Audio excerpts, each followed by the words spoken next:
বিসমিল্লাহির রহমানির রহিম। আজকের এই অনুষ্ঠানে উপস্থিত সকল প্রবাসী ভাই ও বোনেরা, আসসালামু আলাইকুম। আশা করি আপনারা সবাই ভালো আছেন। আমি প্রথমেই আমার পক্ষ থেকে, আমার স্ত্রী এবং আমার সাথে যারা এসছেন ঢাকা থেকে, আমরা যারা এসেছি সকলের পক্ষ থেকে আপনাদেরকে জানাচ্ছি আন্তরিক শুভেচ্ছা। প্রবাসী ভাই বোনেরা, আমি যতটুকু বুঝতে পারছি এখানে আপনারা আজকে যারা উপস্থিত আছেন, এখানে বিভিন্ন শ্রেণী পেশার মানুষ উপস্থিত আছেন, বিভিন্ন শ্রেণী পেশার মানুষ উপস্থিত আছেন। আপনারা এখানে অনেকে বেশ হয়তো অনেক দিন ধরে আছেন। আমার কাছে প্লেনে এই কাগজটা দেওয়া হয়েছে, এখানে একটা ড্রাফটিং আছে যে এই অনুষ্ঠানটিতে কি বলবো আমি। আপনারা আপনাদের চোখের সামনেই এখানে আমার কাছে একজন এটা দিয়ে গেল। তা কথার ফাঁকে যখন ওখানে ওনারা কথা বলছিলেন, দোয়া হচ্ছিল, আমি এই ফাঁকে একটু দেখলাম। আমার কাছে দেখে মনে হলো যে এই কাগজটি আমি পড়তে চাইছি না, আমি পড়তে চাইছি না।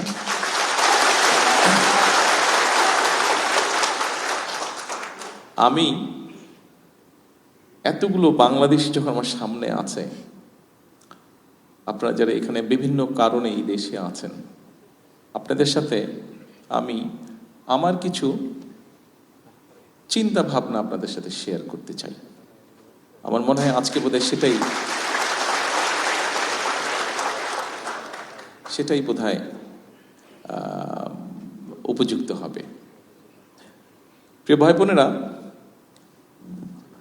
আপনারা যখন এখানে আছেন, আপনারা যেমন দেশের এখানে থেকে কষ্ট করে যেই কষ্টটা করছেন তার বিনিময়ে যেই অর্থটি পাচ্ছেন এবং সেটি যখন দেশে পাঠাচ্ছেন, সেটা যেমন বাংলাদেশের জন্য উপকার হচ্ছে, ঠিক এই দেশটিকে গড়তেও কিন্তু আপনারা সাহায্য করছেন, এই দেশটিকে গড়ে ওঠার জন্যও কিন্তু আপনারা কাজ করছেন। অর্থাৎ আপনারা একসাথে কিন্তু ওই নেবে বলা যায় দুটো দেশ গড়ে তুলছেন ধীরে ধীরে। এক নিজের দেশ, দুই যে দেশে আপনারা আছেন সে দেশটি। আসার সময় আমি লাস্ট এসেছিলাম এখানে 2014 সালে, 2014-তে আমি কোকুকে দেখতে এসেছিলাম, আমার ছোট ভাইকে ওইখানে ছিল। তারপরে আমার আর আসার সুযোগ হয়নি। আমি যখন আজকে আসছি, অনেক কিছুর সাথে একটা জিনিস আমার চোখে খুব পড়ল। রাস্তাঘাটগুলো অনেক পরিষ্কার ঢাকা থেকে, রাস্তাঘাটগুলো অনেক পরিষ্কার ঢাকা থেকে।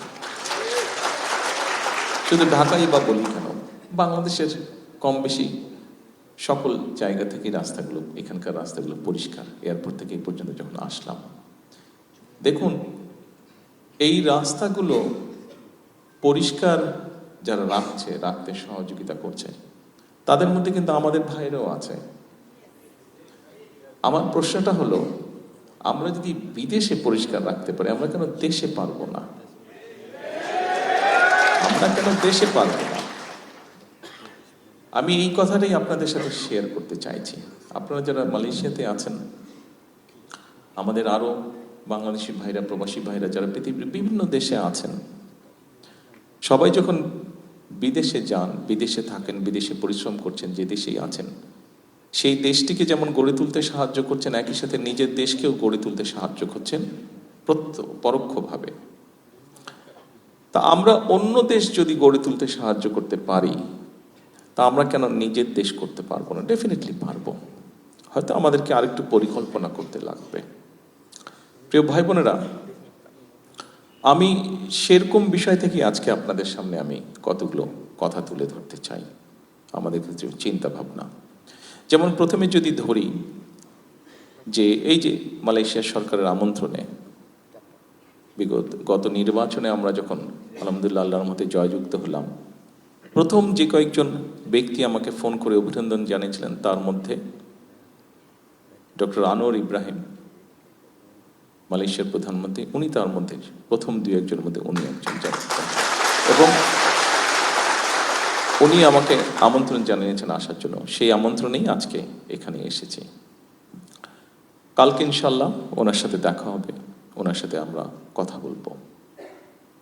আমি জানি এখানে অনেকেই জানতে চাচ্ছেন হয়তো কি কি কথা হতে পারে। এটি জানতে চাচ্ছেন।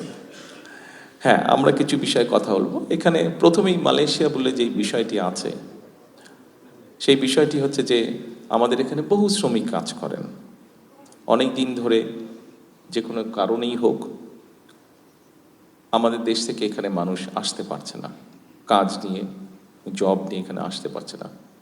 একটি সমস্যা হয়তো তৈরি হয়ে আছে, আমরা তাদের সাথে আলোচনা করব ওনাদের সাথে যে এই সমস্যাটা আমরা কিভাবে কাটিয়ে উঠতে পারি, এটি যেরকম একটা আছে। একই সাথে আমাদের অনেক প্রবাসী ভাইরা আছে যারা বিভিন্ন কারণে, তাদের অনিচ্ছাকৃত কারণ হোক, বিভিন্ন কারণে অনেকেই বিভিন্নভাবে এই দেশের আটকে আছেন, দেশে ফিরতে পারছেন না। যতটুকু আমাদের কাছে হিসাব আছে প্রায় 2000-এর কাছাকাছি হবে মানুষ, বোধহয় বিভিন্নভাবে মিলিয়ে মানুষগুলো বিভিন্ন জায়গায় আটকে আছে।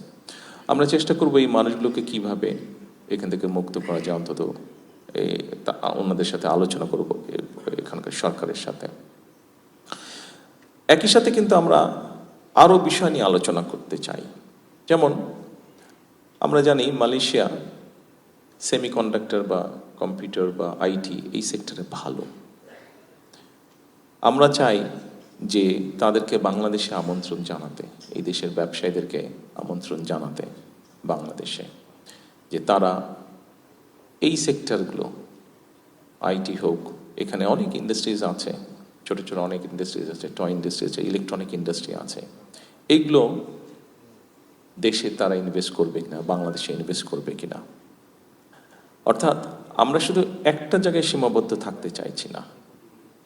আমরা যেটা জানি, মালয়েশিয়া বললেই আমরা মনে করি যে ঠিক আছে শ্রমিক, এই শ্রমিকদেরকেও আমরা চাইছি যে পরবর্তীতে যারা আসবে শ্রমিক, ওনাদেরকেও আমরা চাইছি শুধু যাতে অদক্ষ শ্রমিক না আসে, দক্ষ শ্রমিক যেতে আছে দেশ থেকে সবাই শ্রমিক। ইভেন আমিও একজন শ্রমিক, আমি যখন কাজ করছি আমিও শ্রমিক, হয়তো ডিফারেন্ট প্যাটার্নের শ্রমিক, কিন্তু আমিও একজন শ্রমিক। কাজেই বাংলাদেশ থেকে যারা আসবেন, সেটা মালয়েশিয়া হোক, পৃথিবীর অন্য কোনো দেশে হোক, তাদেরকে আমরা ট্রেনিং দিতে চাইছি। এই যে এখান থেকে আমি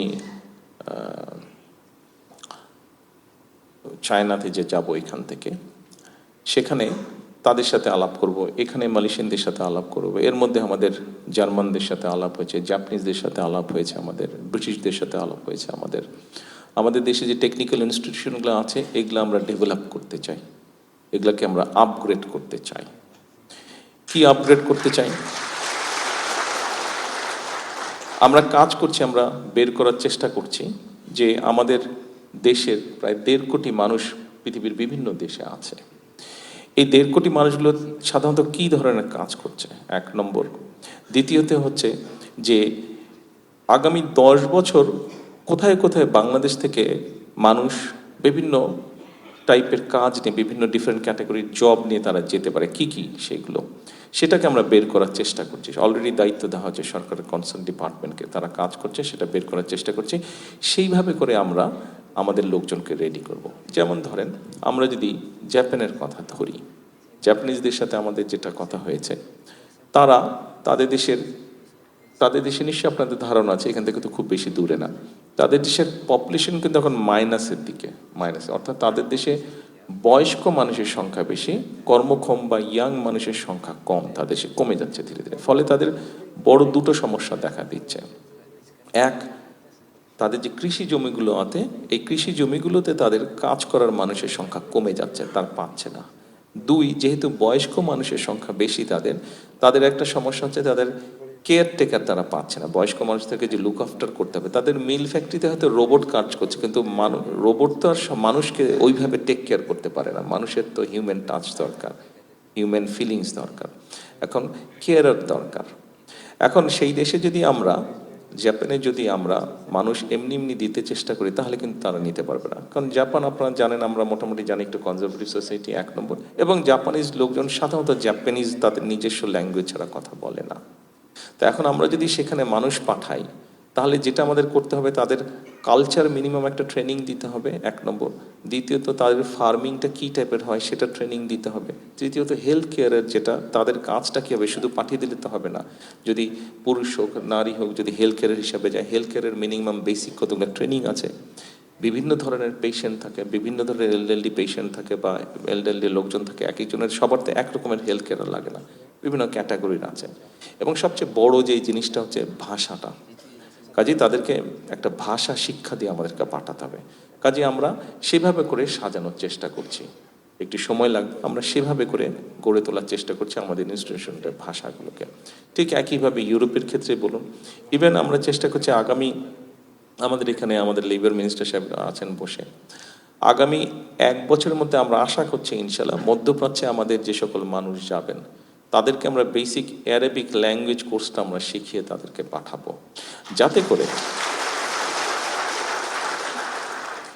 আমি জানি এখানে ঘরে উপস্থিত আপনাদের পরিচিত কেউ আছে কিনা, যদি পরিচিত কেউ থাকে যারা সৌদি আরবে বা কাতারে বা কুয়েতে এইসব দেশে কাজ করে, জিজ্ঞেস করে দেখবেন কথা প্রসঙ্গে যদি পরিচিত কেউ থাকে।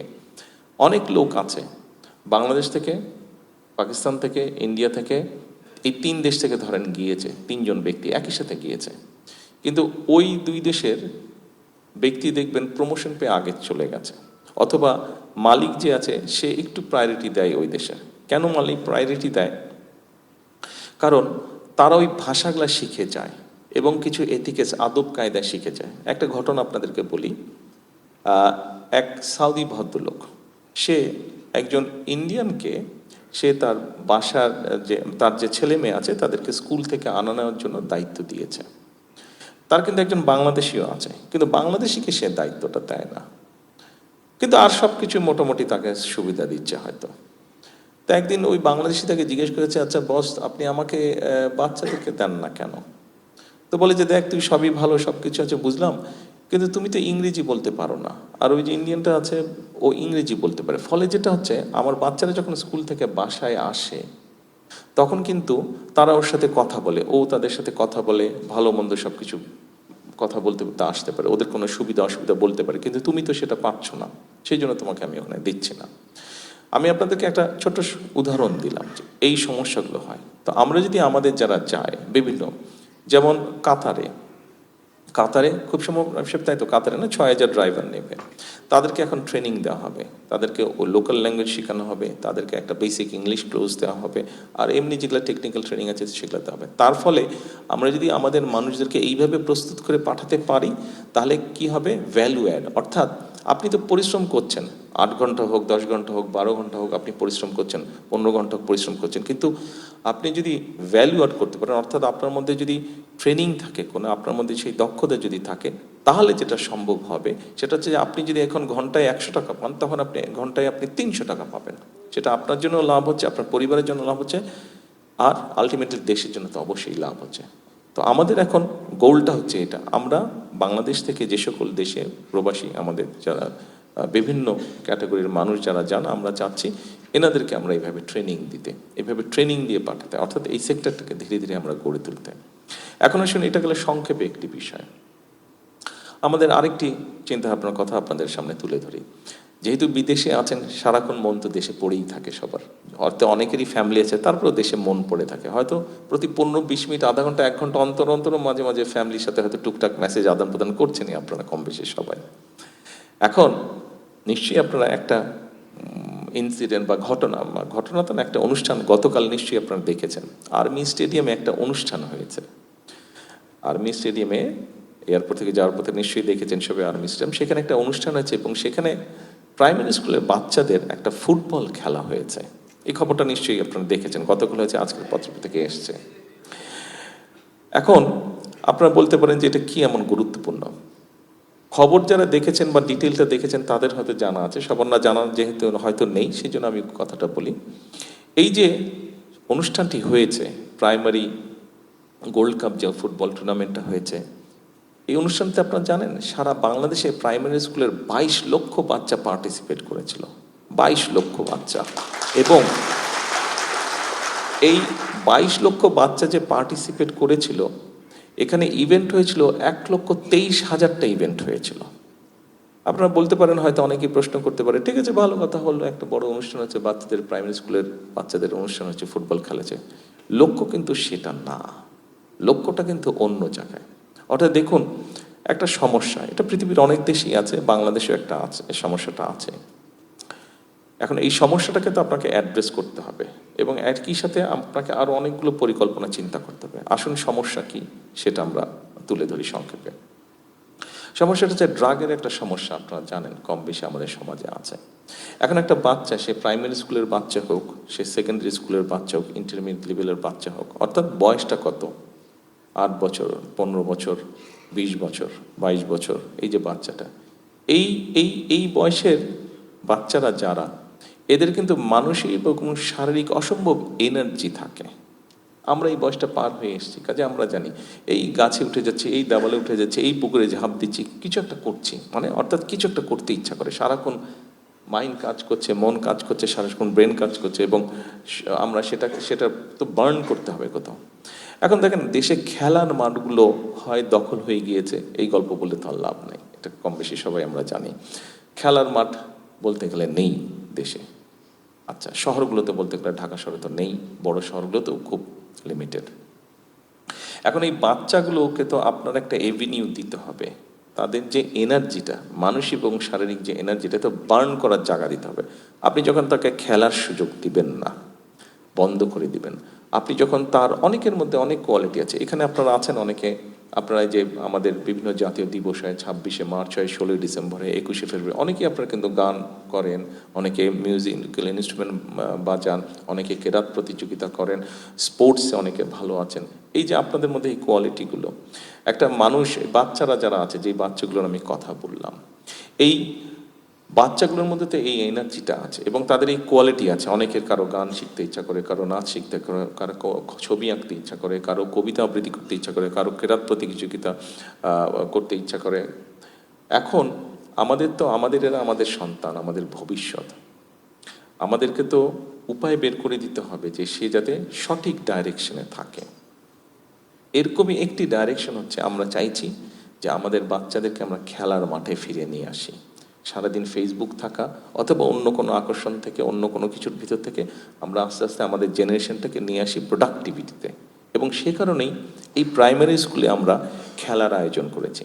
শুধু তো ফুটবল হয়েছে, ইনশাল্লাহ অন্য স্পোর্টস, অর্থাৎ একটি বাচ্চা, আমাদের মূল যেটি পরিকল্পনা হচ্ছে, লং টার্ম যেটি পরিকল্পনা হচ্ছে, একটি বাচ্চা, এখানে আপনাদের যাদের ফ্যামিলি আছে, যাদের ছেলেমেয়েরা আছে স্কুলে, আপনি দেখেন বাচ্চা যখন সকালে স্কুলে যাচ্ছে, খেলাধুলা লেখাপড়া সব করে যখন সে বিকেলে বা সন্ধ্যায় বাসে আছে, তখন কিন্তু সে অসম্ভব টায়ার্ড থাকছে, কোনো রকমের হোমওয়ার্কটা করে ধাপাস ঘুমিয়ে পড়ছে সে, তাই না? তাই তো বিষয়টা। অর্থাৎ আমরা চাইছি আমাদের বাচ্চারা সকালবেলা যাবে, স্কুল করবে, খেলাধুলা করবে, অথবা অন্য যা তার যেই কোয়ালিটি থাকবে, যেই এক্সট্রা ক্যারিকুলামের কোয়ালিটি থাকবে, সেইটার সুযোগ তাকে দেওয়া হবে। অর্থাৎ একটা প্রোডাক্টিভ ভাবে তার টাইমটা, তার মেধাটা, তার শক্তিটা, সব কিছু সে একটা প্রোডাক্টিভ কিছুতে প্রয়োগ করুক। সেই ফেসবুক বলেন, ইন্টারনেট বলেন, বা অন্য খারাপ কিছু বলেন, সেখান থেকে ধীরে ধীরে ধীরে ধীরে এদেরকে বের করে নিয়ে আসা। অর্থাৎ আমরা আসার সময় যে সাইনবোর্ডটা দেখলাম, এডুকেশন ফার্স্ট না কি জানি একটা দেখলাম না, তুমি দেখালে যে, হ্যাঁ, এডুকেশন ফার্স্ট, এখানে আসার সময় নিশ্চয়ই আপনাদের চোখে পড়েছে, আমি দেখিনি, জুবায়দা উনি দেখেছেন, একটা সাইনবোর্ড কোনো এক জায়গায় এয়ারপোর্ট রোডে লেখা ছিল এডুকেশন ফার্স্ট, এডুকেশন ফার্স্ট, বিরাট একটা জায়গায় লেখা ছিল, উনি আমাকে বললেন এডুকেশন ফার্স্ট। অর্থাৎ আমাদের টার্গেটটা হচ্ছে এটা। আমাদের বাচ্চাদের মধ্যে, আমরা অন্য দেশের প্লেয়ারদেরকে নিয়ে গল্প করি, দেখেন রিসেন্টলি আমাদের ইয়াং মেয়েরা বলেন, ছেলেরা বলেন, ক্রিকেট বলেন, ফুটবল বলেন, ভালো করছে, কিন্তু ইন্টারন্যাশনাল এভিনিউতে আমাদের ছেলেমেয়েরা কিন্তু ভালো করছে। দেখেন যখন আপনি পত্রিকা পড়েন যে মেয়েরা ফুটবলে চ্যাম্পিয়ন হয়েছে, ছেলেরা ক্রিকেটে ভালো করেছে, ভালো লাগে না নিজের কাছে? নিজে তো ভালো, তো এটা তো আমাদেরই সন্তান। আমাদের লক্ষ্যটা ওটাই হচ্ছে, অর্থাৎ আমরা আমাদের বাচ্চাদেরকে খেলাধুলায় নিয়ে যেতে চাইছি, যে খেলুক। আমরা স্কুল থেকে, সরকার থেকে ব্যবস্থা করবো, স্কুলগুলোতে বিভিন্ন রকম খেলার ব্যবস্থা করব। আমরা একটা প্রতিযোগিতা শুরু করেছি, আপনাদের অনেকেরই একটা নাম খুব পরিচিত আছে, নতুন করি। এটা শহীদ রাষ্ট্রপতি জিয়াউর রহমান কারিকুলাম ছিল, গান, কবি, ছবি আঁকা, এগুলা। এটার সাথে আমরা নতুন একটা অ্যাড করেছি, নতুন একটা সাবজেক্ট অ্যাড করেছি, সেটা হচ্ছে স্পোর্টস।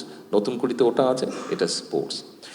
অর্থাৎ আমরা স্কুল লেভেলে, স্কুলের সিলেবাসের মধ্যে আমরা খেলাধুলাকে নিয়ে যাব। মোটামুটিভাবে এই পর্যন্ত নতুন করে স্পোর্টসের মধ্যে 8টা স্পোর্টসকে বাছাই করা হয়েছে এবং স্কুল পর্যায়ে সিলেবাসের মধ্যে আমরা স্পোর্টস 5টা স্পোর্টস আমরা স্কুল পর্যায়ে দিব আমরা সিলেবাসের মধ্যে। এটা ইনশাল্লাহ আগামী বছর থেকে শুরু হবে না স্পোর্টস, আগামী বছর থেকে এটা শুরু হবে।